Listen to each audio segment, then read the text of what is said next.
Good evening, everyone.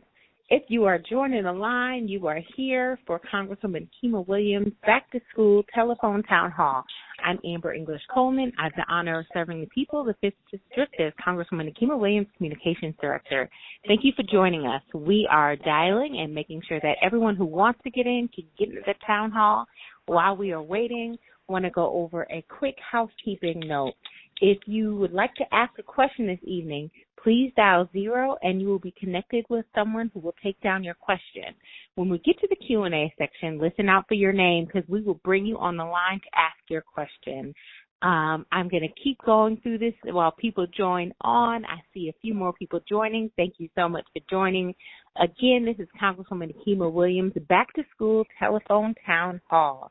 I am not the Congresswoman. I am her Communications Director, and while we wait for people to join, we're going to continue to remind people, if you have a question this evening, we want to hear your questions.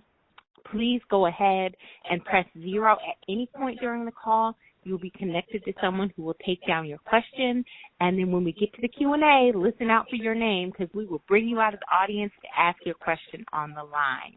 We're getting a few more people joining. We are glad that you've joined this evening. This is Congresswoman Kima Williams' Back to School Telephone Town Hall. We're talking about the work the Congresswoman is doing to deliver for families and parents and educators in the district.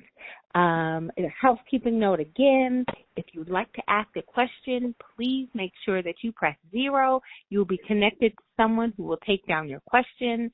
And then when we get to the Q&A, listen out for your name because we'll be calling you out from the audience to ask your question on the line. We're going to give it about 1 or 2 more minutes as people continue to join. This is Congresswoman Kima Williams, Back to School Telephone Town Hall. We're glad that you've joined. Congresswoman is going to be talking about her work with teachers and parents and children and families in this season where everyone is going on back to school. Thank you again for joining us. And if you would like to ask a question, remember, you dial 0 and you'll be connected to someone who will take down your question. We have reached a good mass of people, so we are going to get the call rolling. Again, you've joined Congresswoman Kima Williams' Back to School Telephone Town Hall. I'm not the Congresswoman. I'm Amber English Coleman, the Congresswoman's Communications Director, and we appreciate you joining. One more time for the folks who may just be joining the call, if you would like to ask a question this evening, please dial 0 and you will be connected to someone who will take down your question. And with that, I'd like to turn it over to my friend and our Congresswoman, Congresswoman Kima Williams. Hello, everybody. Thank you for joining us this evening. I am your Congresswoman, Nikema Williams, and I proudly serve you in Georgia's Fighting 5th Congressional District. Y'all, I understand that there are a lot of places that you could be tonight, especially because I know that you're getting back into the swing of things with the school year starting. And even if you don't have children in our schools, I know that the roads get a little more crowded and a little more busy when those school buses are back on the road. So I am grateful that you decided to join us this evening. I am doing the same exact thing with my family. This morning, I had an opportunity to celebrate our brand new superintendent in Atlanta Public Schools. We are expecting great things from him. So looking forward to what that brings for our new year in the district. And y'all, I have a brand new 4th grader. My Carter cake started 4th grade last Thursday down at Deerwood Academy in Atlanta Public Schools. And so I thought it is the perfect time to update you on the work that I'm doing in Congress to support our children, our families, our educators, and our community. I'll also be taking your questions soon. So if you have a question, remember to dial 0 and you will be connected to someone who will take down your question and you'll be connected and I will get you an answer. When we open up the floor, you'll have the chance to ask your question on the line. So listen for your name because I'm going to call on you just like you're back in the classroom. I hear a lot of questions about the work that I'm doing to protect and invest in children, our future. Y'all, I'm a mama, so there is not a day that goes by where I'm not thinking about my Carter's safety at school.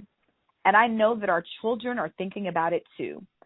I remember hearing the fear in Carter's voice when he told me about doing active shooter drills at school. He was very upset because he said, "Mommy, some of the kids don't know how to stay quiet, and if someone comes, they're going to find us." I also remember what it was like walking into the school for open house and wondering who had access to the doors at the end of the hallway when I saw that Carter's classroom was right by that end of the hallway. But y'all, it doesn't have to be this way. Children have a lot on their minds at school. Safety should not be one of them. That's why I joined House Democrats and the Biden-Harris administration in making sure that the Bipartisan Safer Communities Act was the law of the land. This is the most significant federal legislation for gun violence prevention in 30 years. The Bipartisan Safer Communities Act delivers historic investments in school-based mental health services, as well as dedicated funding for school safety grant programs. I know that there is still more work to be done, and I'm committed to building on this progress because community safety is a top priority for me and my office. Y'all, I'm also investing in children and community safety by directing community project funding to support local work right here in the Fighting Fifth for children and families. For fiscal year 2024, I secured $2 million for the revitalization of the historic Phyllis Wheatley Westside YWCA. This project would set the stage for the center to reopen with even more services for youth and families, including early learning. And we know that a big part of community safety is having ample community centers, not only for children, but to serve their families too. So that's why I also made sure that we secured community project funds for the Boys and Girls Club, another $2 million for abuse prevention programming. This programming will benefit clubs in both the 5th District and around the country. Now, this is all a stark contrast with House Republicans who are trying to slash federal education funding. They want to get rid of the Department of Education. Now, that is not how we set up our students and our teachers alike for success. Specifically, they've proposed nearly $4 billion with the B, y'all, in cuts to low-income school districts. That would impact us right here in the 5th District of Georgia. This is a crucial source of funding for school districts across the state and particularly important for Atlanta Public Schools, DeKalb County Schools, and Fulton County Schools. Y'all, I'm fighting against these cuts as I've called on the Appropriations Committee to boost funding for disadvantaged schools, and I continue to lead the charge to provide more resources for important programming like mentorship opportunities. So to share a little bit more about upcoming legislation, I'm going to turn over the floor to my legislative director, Nick Pennington. Nick, the floor is yours. Thanks, Congresswoman. Good evening, everyone. My name is Nick Pennington, and I have the pleasure of working as Congresswoman Williams' legislative director. I'm going to provide a brief update on some of the legislative projects that she is working on related to children and families and education. Later this week, the Congresswoman will be introducing the Promotion of Youth Sports Act to create a grant program through the Department of Education to eliminate barriers to participation of women and girls in youth sports, particularly sports in which women and girls have been historically underrepresented. Grant recipients would not be allowed to discriminate based on sex or gender identity. Last year, House Republicans introduced the Protecting Women and Girls in Sports Act, legislation that would have banned transgender women and girls from participating in school sports and would make sports less fair and less safe for all students. The Promotion of Youth Sports Act is a direct response to this attempt to prevent children from playing the sports they love. Sports are a crucial part of a well-rounded educational experience, and this bill is designed to make sure athletic opportunities are accessible to everyone. Finally, the Congresswoman is working to commemorate a very important anniversary that is coming up this school year, the 100th anniversary of the opening of Booker T. Washington High School. This school has been a pillar of the Atlanta community and is a testament to the importance of providing a quality education for everyone since it opened in 1924. As you all know, Booker T. Washington was the first, and when it opened, only public high school for Black students in the state of Georgia. It attracted students from across the state and produced incredible alumni, including Martin Luther King Jr. The history and continued accomplishments of the students at Booker T. Washington High School fully deserve to be honored, and next month the Congresswoman will be introducing a House resolution to commemorate this anniversary and bring Booker T. Washington High School to the national recognition it deserves. Now, I'm sure that folks on the line will have questions. Amber, can you remind everyone how they can ask their question? I sure can. If you'd like to ask a question, please dial 0 and you will be connected to someone who will take down your question. We want to get to as many questions as we can. So after you ask your question, you'll be returned to the audience. If you need to get back in touch with us, give us a call anytime at 404-659-0116. We can go ahead and get started. I think we should get started with, Laura. Laura from Atlanta, Georgia. 1 second and we will get you on the line. Hello? Hello, Laura. You're on the line. Okay. Well, my main concern is when you talk about the education for children and stuff like that, are you and the rest of the Democrats are going to work on trying to keep Black history in the schools? Because I know we need to learn a lot more about our history here in this country, but to take out that history, that Black history, that's like telling them only half the truth about this country. So I'm wondering, are you guys planning on keeping that in there or what? Laura, I am so glad that you asked this question because we know that we just experienced this not just on the federal level, but right here in the state of Georgia. Just last week, we had our state school superintendent, Richard Woods, remove funding, or he said he was going to remove funding for AP African American history classes right here in the state of Georgia. And we have to be clear with people. This is not me playing politics or anything, but the truth is the truth. And the only reason he was able to do that is because our governor, Brian Kemp, signed into law a bill just this past legislative session that made it possible. He created the conditions so that Black history could be erased from our school. We've heard about book bans from all over the country. We've heard about people saying what should and should not be taught in public schools, but we should teach children the truth, the full truth. And that is exactly what we're doing. Our governor has kind of retracted his statement because he understands that he was wrong when he signed the law, and he's wrong now. But we've got to hold people accountable, Laura, and that's what we are doing, especially at the federal level. That's why it's so important that we pay attention to documents like Project 2025 when they talk about dismantling and getting rid of the Department of Education. That's why when we are fighting for things with the Biden-Harris administration, we talk about not just protecting our freedoms and our freedom to vote, but also our freedom to read. And that includes reading books, regardless if you agree with the content. And so right here in this district, where we know we are the home to the late Congressman John Lewis, we understand that we have an obligation to teach the full and true history of this country. And Black history is an important part of the history of this country. So thank you for asking that. And yes, your Congresswoman is fighting every day to make sure that we are telling the truth when we're teaching our students.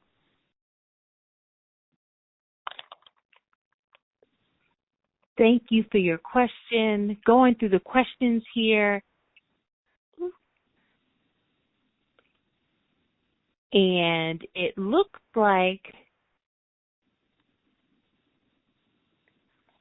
if you are on the line and you're wondering how to ask a question, please press 0. You'll be connected to a screener who will take down your question, and you'll give them your question, but then listen up to your name, because when questions come up, we'll be calling people up to speak. While we wait for a few more questions to come in, we'll toss it back over to the Congresswoman, and then there'll be another question period after this. So, Congresswoman, the floor is yours. Thank you, Amber, and thank you, everyone. I know that the focus of this call and the conversation has been around children and K through 12 education, but I also know that higher education is also at the top of the minds of families right here in our district, especially representing so many higher education institutions. I represent a total of 12 secondary education institutions, and so I get this question all the time, especially with people still struggling with their student debt and some of you who might be getting ready to send students off to school. Financial aid makes college possible for so many people, and without Pell Grants, I know that I'm not sure how I would have even paid for college without Pell Grants and student loans. The FAFSA, the free application for federal student aid, is the foundation of getting aid to students who are just trying to get an education so that they can get ahead in life. You might have seen the FAFSA in the news lately because this year's cycle has not been without its challenging. And as we try to implement this new simplified form, we want to kind of get some of your questions answered and see if you are still having concerns. Processing delays and technical issues stood in the way of getting students the aid that they needed early on. And in February, I joined colleagues in a letter to the Department of Education, Secretary Miguel Cordano, calling on the Department of Education to address the challenges students, families, and counselors have been facing in processing the new FAFSA form. The Department of Education responded to that letter, and they've been taking decisive action to improve the FAFSA experience for everyone. These steps include increased support for applicants, increased support for educational institutions so that they can more quickly process financial aid packages, and targeted efforts to boost FAFSA completion rates for first-generation and low-income students. Now, again, as you will hear me say with everything, we still have more work to do, but we are making progress. I'll continue to work with Secretary Cordona and the Department of Education to fight for you to ensure that every student can get the financial aid that they need so that they too can get ahead in life. So we're going to take a pause for some questions. If you have any questions regarding student aid, higher education, K through 12 education, or anything at the top of your mind for students, families in this district, remember, dial 0 and you'll be connected to someone who will take down your question. Amber, let's see what questions we have on the line waiting. Hello, everyone. Robert Hahn from Atlanta, Georgia, about preschool. One moment. Hello, Robert. Are you there? Yeah. Hi. Yes, I am. Can you hear me? Hi, Robert. We're ready for your question, sir. Okay. Thank you. Thank you, Representative Williams, for being with us. I believe that early childhood education, 3 and 4-year-olds, is a major way to get poor and many minority kids out of poverty and end the cycle of poverty and many other problems. Georgia pretends to have universal pre-K but doesn't. But I think we actually need pre-K universally on a national level, and I wanted to see what you were doing, what you might be doing about this issue. I think it's on the Biden and Harris agenda, but I'm not sure what you're doing. Thank you. Thank you for that question. You would have thought that I asked you to ask this question because it is something that I care deeply about.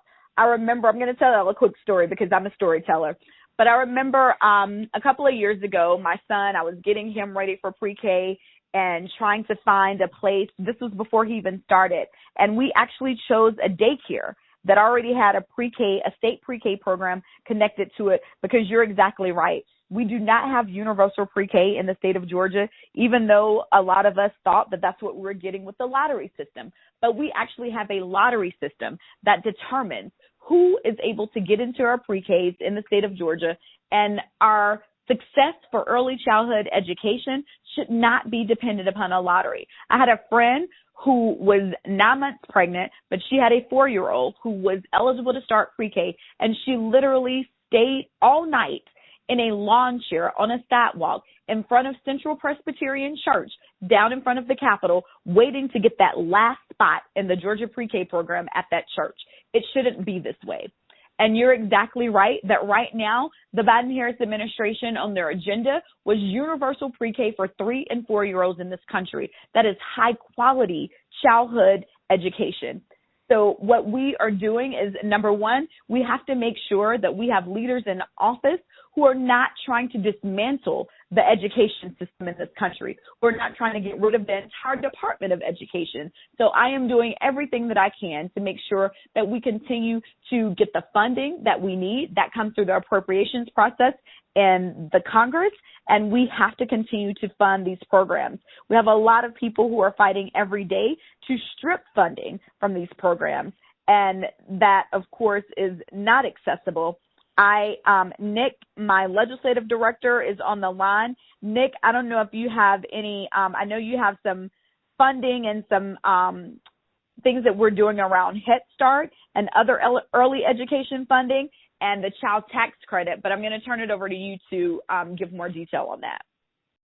Yeah, for sure. Thanks, Congresswoman. And I would also point to a couple of your pieces of legislation as well. The Child Care as an Economic Development Strategy Act, or yes, SEDS the Act. SEDS Act. Yeah, which is a great one.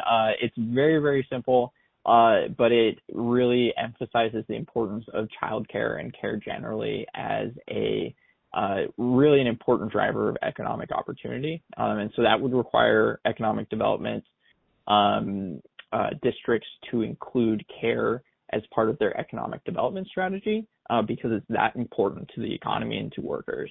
The other one that I would point to that is actually coming up for reintroduction here later this in the fall.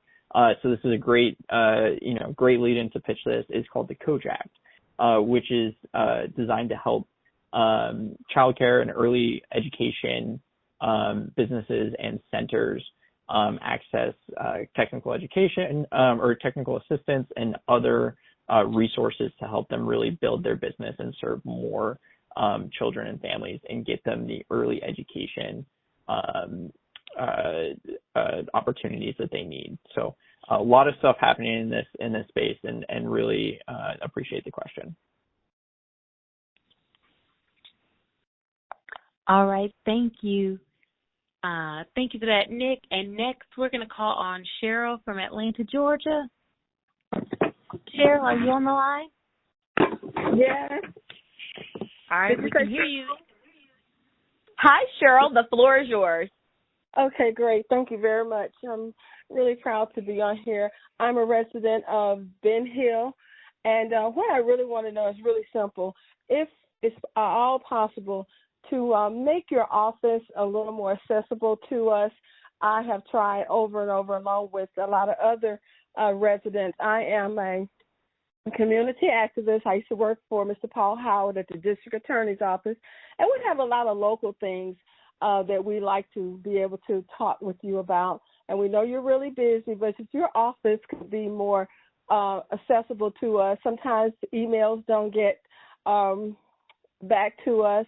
We've tried through phone calls and that sort of thing. So basically, mine is simple. If we could just get somebody sometimes to respond back to us when we're trying to get through. One of the main things we had problems with, even when Congressman Lewis was available, was the mail. We started this issue long before Ossoff was in office. So we were ahead of long before it made all the national news. So if you could get your office to be more accessible to us, we really appreciate that. Cheryl, don't hang up. Thank you so much for that, because I want to be very accessible, and it is a problem if your emails are not being returned and your phone calls are not being returned. It does not matter where I am in the country, if I'm in Washington, D.C., in Atlanta, Georgia. And Cheryl, you're kind of my neighbor. I live down in Southwest Atlanta. If you're in Ben Hill, I live right off of Fairburn Road and Barge Road, so not too far from you. But what I want to make sure that you have our office number. It is 404-659-0116.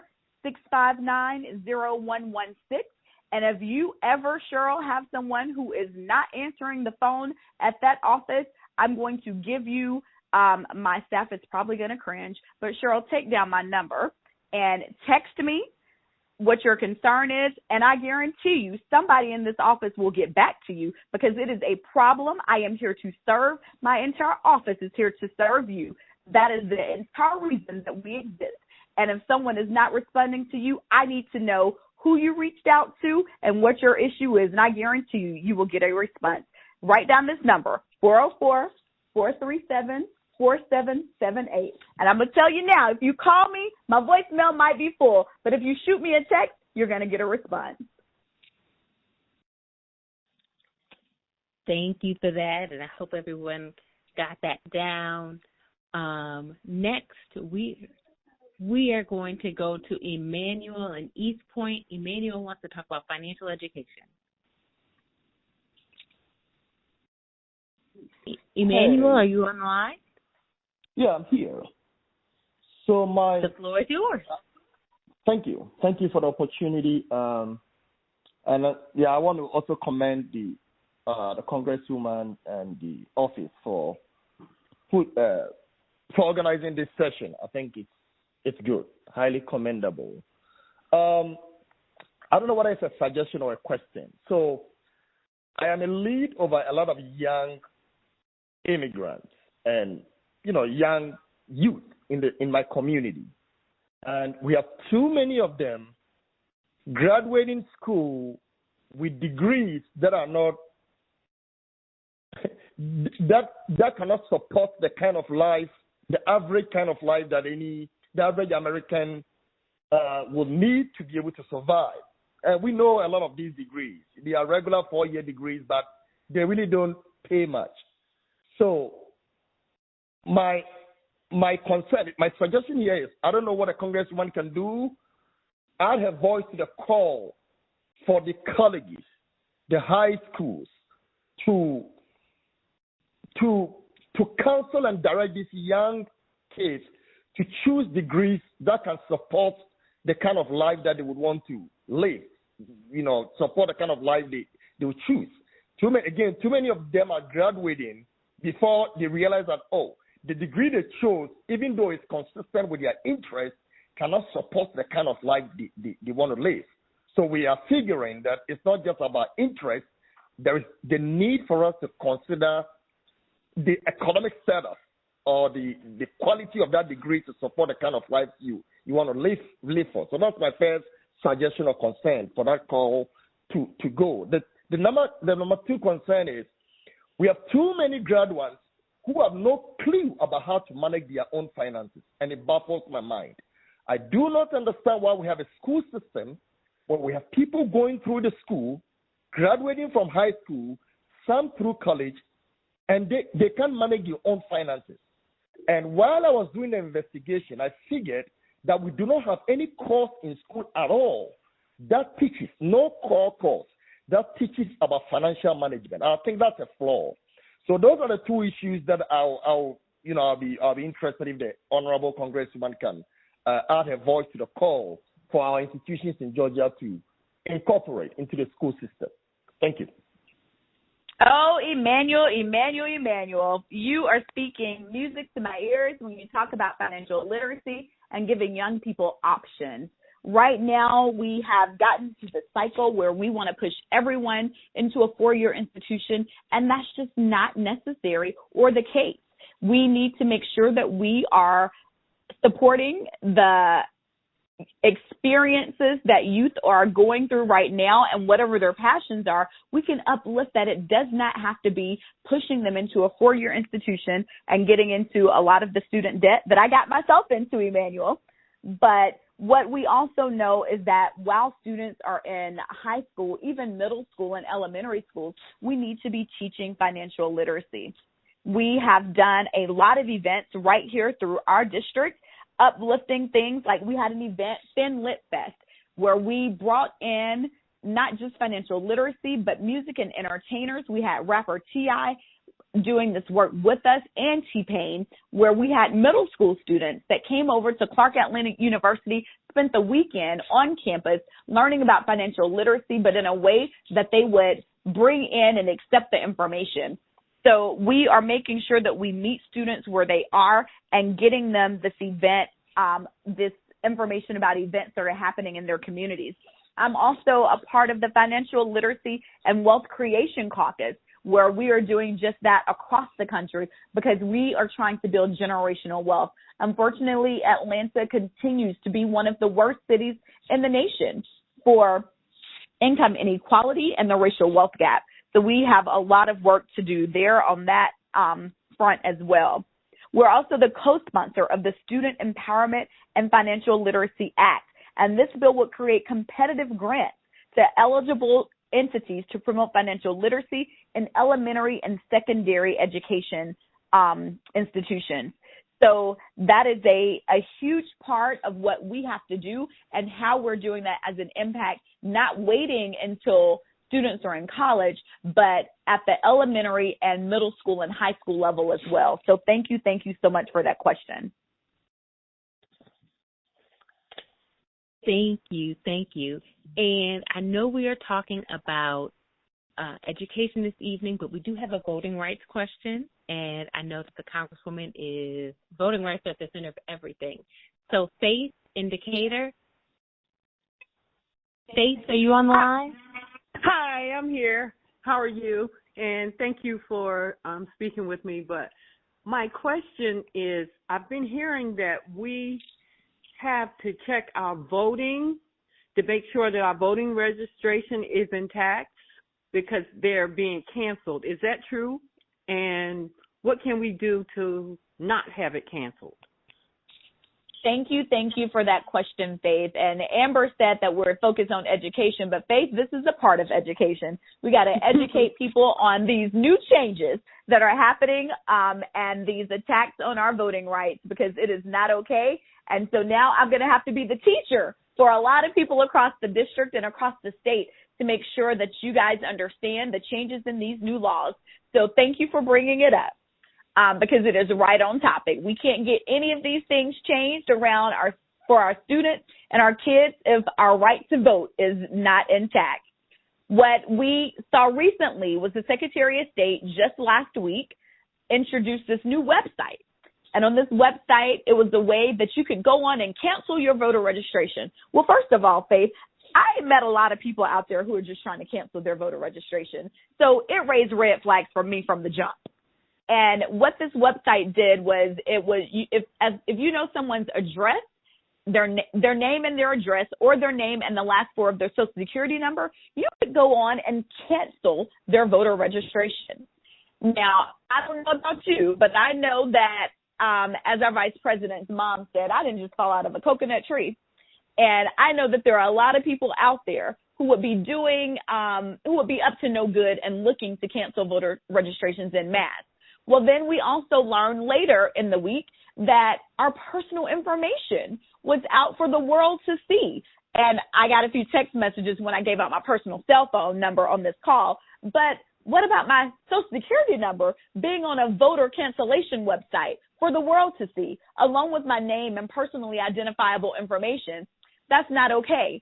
So what I am encouraging everyone to do as we approach this voter registration deadline that will be 30 days out from the election, as we approach this voter registration deadline, make sure that you go onto the Secretary of State's website, and that is the sos.gov website. You can go to the MVP website on the Secretary of State's page. It is the My Voter page. And on that site, you put in your information and verify that your voter registration has not been canceled for any reason or another. I know that I will be checking mine. We will be working here in the district office to send out reminders.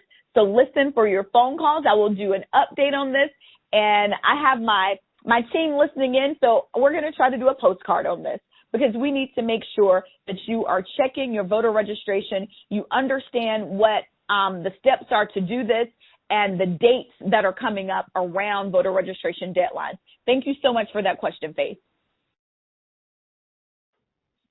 thank you for your question, and thank you for all the questions. We are going to turn back to the script and get back to the program, but we'll have time for questions in a little bit.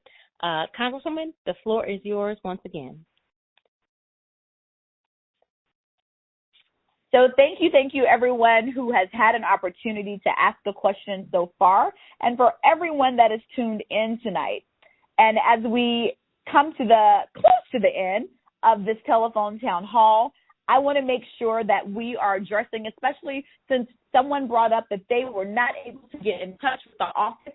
I want to bring those people before you who are here in the district every day, even when I am in D.C. fighting for you. They are right here in the district office, ready to answer your phone calls and take care of you, because we are here to serve. Constituent services is one of the critical services that my office provides, intervening on your behalf to federal agencies.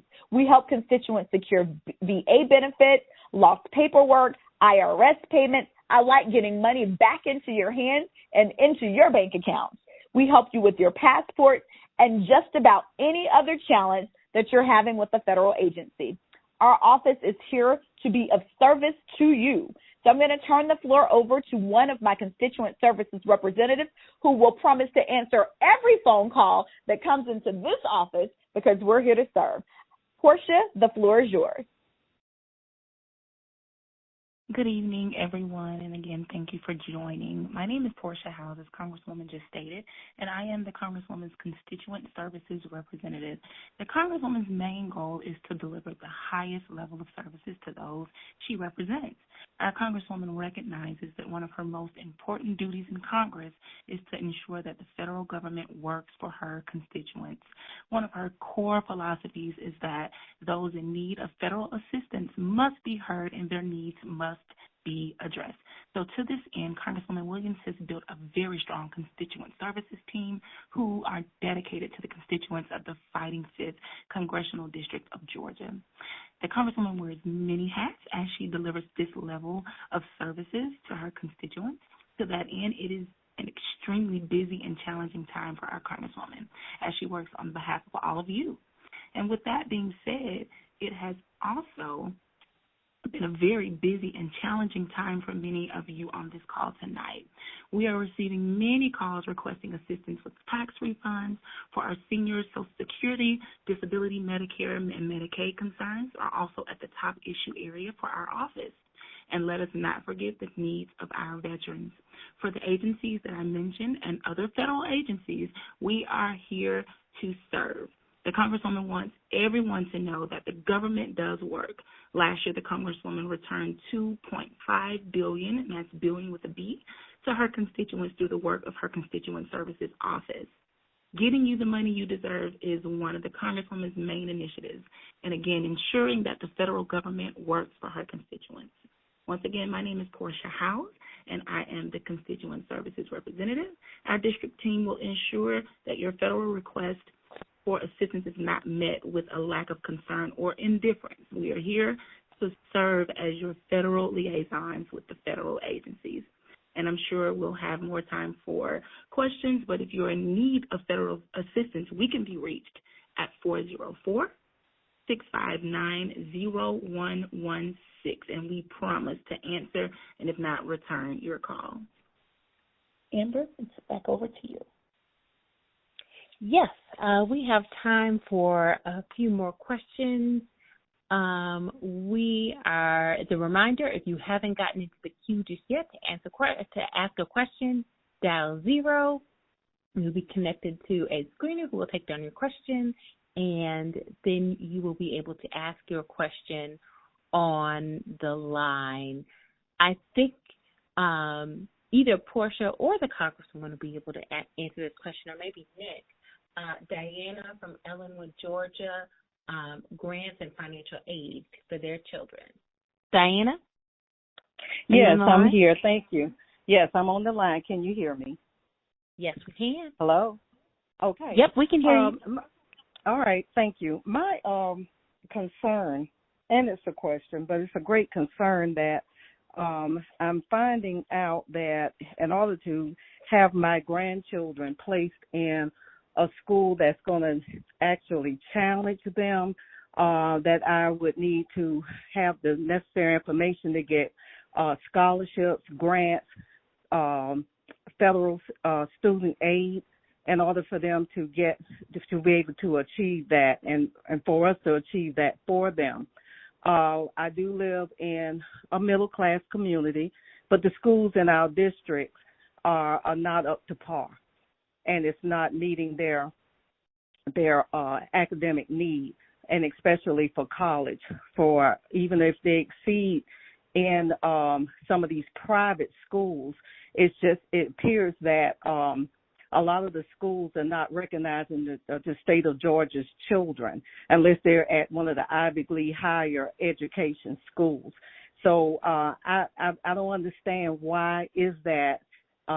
We are taxpayers, and like I said, we're in a middle-class neighborhood in DeKalb County, but the schools that's in our current district are just not up to par. I had a situation with my granddaughter. My daughter put her in private schools for as long as she could. She did attend. Before she had to actually buy a house in another district in order to get a better education. But in the interim, she had to go to one of the community schools. They told us that they would accurately place her if she had come from another state. So they pretty much didn't put her in the grade level that she should have been. Thank God it was only first grade, which was still sad, but she was a lot more advanced than the children in that first grade class. And that was something that she had to endure. So I know I put a lot out there, but my basic concern is why in our current district, why don't we have adequate teaching academics to meet the needs of the children? Thank you so much for that question, Diana. And I am the mom of a public school child in fourth grade right here in our district, and he has been in the public school system since kindergarten. And I have plans to send him back to public school to complete his education. And we have had a very different experience in our neighborhood public school, and it's unfortunate that you're experiencing this. I'm also a former educator, and I know that every child can learn, but not in the same day and not in the same way. And this is why I am so invested in our public school system, because I have heard the stories that you have heard where it is one thing for the state to push these school voucher bills and these programs that give some people access, but that does not become the reality for all students. And that is why I will always be a supporter of fully funding our public education system and our public schools, because you should not have to leave your neighborhood to make sure that your children or your grandchildren are getting the education that they deserve. You should not have to pay to send them to a private school to make sure that your children or your grandchildren are getting the education that they deserve. So I am continuing to make sure that our Department of Education is not dismantled. I have invested in our public school system billions of dollars since I have been in office in just these 3.5 short years, and will continue to do so because I understand that our children are determining what our communities are like. They determine the future of our economy, the education that they're able to receive in our public school system. And so I am very, I hate that you have gotten this experience. And if there are specific questions, please call our office at 404-659-0116, and we can talk about your unique situation, because I work with our teachers, our educators, our administrators on a daily basis here in this district. Was just at Atlanta Public Schools today as they swore in their new superintendent, who came from Chattanooga and was named one of the finalists for National Superintendent of the Year. So I see great things happening here in our public schools, and I want every child to be able to have that success story. So please reach out to our office so that we can understand exactly what is happening in your school district, and we can address some of those concerns.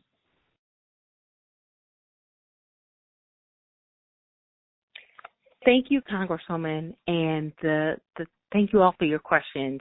We are getting late on time, and we know that you're... 1 second, Amber. Okay. I just saw a question come through, and this is very timely. Yes. And I see that Allison Belgrave from Atlanta, Georgia. Allison, I just saw this question come through, and I want to make sure that I address it because it is very time sensitive with a 2-day notice. Because, Allison, I have been where you are, and I have seen bills come through at this rate. Allison, if we can unmute Allison and let the floor be yours. Yes, ma'am. This is Allison Belgrave. So go ahead, Allison. I received a $7,000 bill on Thursday. Allison, I would have fell out if I received a $7,000 water bill, but go ahead. Yeah, I almost did. And, you know, I was told that if I didn't have it paid in 2 days, I would not have water service. First time ever being billed in 12 years for water. So I called the office to say, like, you know, what's going on? I was under the assumption that this was escrow with my sewer. No, you have had 12 years of service and have not paid. And no, we have not sent you a bill to your house. We've sent a bill to some address in Riverdale I know nothing about. And you need to come up with at least 25%, which was like about $2,000. Yeah.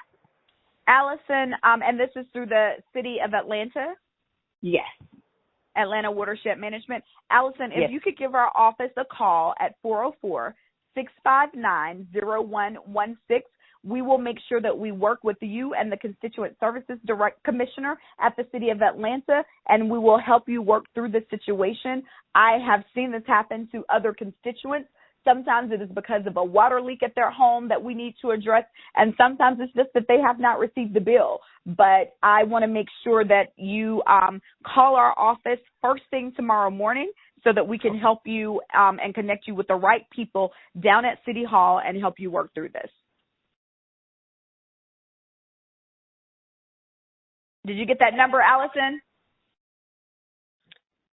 I think she did. 404-659-0116. That is my district office in Atlanta, and we will help you work through this. Thank you for taking that last question. I know that it is 6:50 p.m., but before we move on, I believe our constituent outreach, we're going to have an update from Ernest Boston on an opportunity for youth in the district. Ernest, the floor is yours. Indeed. Greetings and salutations, everyone. Can everyone hear me? Well, awesome. My name is Ernest Boston Jr. I, along with my colleague, Ms. Jennifer Freeman, we compose of the constituent outreach team here in the office of Congresswoman Nikema Williams. And I would just like to tell everyone we have an exciting contest going on for students in our district right now. It is our Congressional App Challenge. For all of our children who can't get on devices, who are always on devices, it's time to put some of that time to some use where they can create their own apps which can help humanity. So this contest is open to middle and high school students, and they are invited to create and submit their original digital application to our Congressional App Challenge. The purpose of the challenge is to inspire this next generation of students to pursue careers in computer science and technology. The 5th district winner will be chosen by a panel of judges and featured on our website, congressionalappchallenge.us, and also has a chance to be displayed in the U.S. Capitol. That's very awesome, right? How to participate? Students should submit their app through our website, which we go to nikemawilliams.house.gov for all the rules and guidelines that govern this contest. However, the applications do close Thursday, October 24th at noon. So get them on it. Contact our office if you have any questions. That number is 404-659-0116. Or if you're unable to get through, I'll give you my work cell, which is 470-514-0963. If you have any questions, comments, or concerns. And again, all the information about our Congressional App Challenge, which is a very exciting contest. I can't wait to see the submissions that come through this year. You can find all the information on the website, which is nikemawilliams.house.gov. Thank you for your time, everyone, and let's go fighting 5th Congressional District.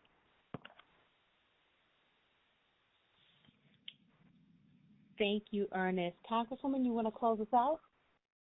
Absolutely. Thank y'all so much for tuning in this evening. Please remember that I am here to serve you. I appreciate all of your feedback today and all of your questions. We will continue to review them. Remember, please call my office at 404-659-0116 if we can ever be assistance on any issue. Even if it is not a federal issue, we will connect you to the proper resource to help you. If you have questions or concerns about legislation, feel free to contact my Washington, D.C. office at 202-225-3801. And y'all, to stay up on all things that we are doing in the Fighting Fifth, make sure you sign up for my newsletter and follow us on social media. The newsletter comes out once a month. You can sign up at nikemawilliams.house.gov. But you got to spell my name right. That is NIKEMAWILLIAMS.HOUSE.gov. And you can follow us on social media, Facebook at Rep. Nikema Williams, Twitter, X at Rep. Nikema, NIKEMA, and Instagram at Rep. Nikema. Y'all, we do a weekly Nikema's Notes that comes out every Friday, and that newsletter, again, is once a month because we want to keep you updated and informed.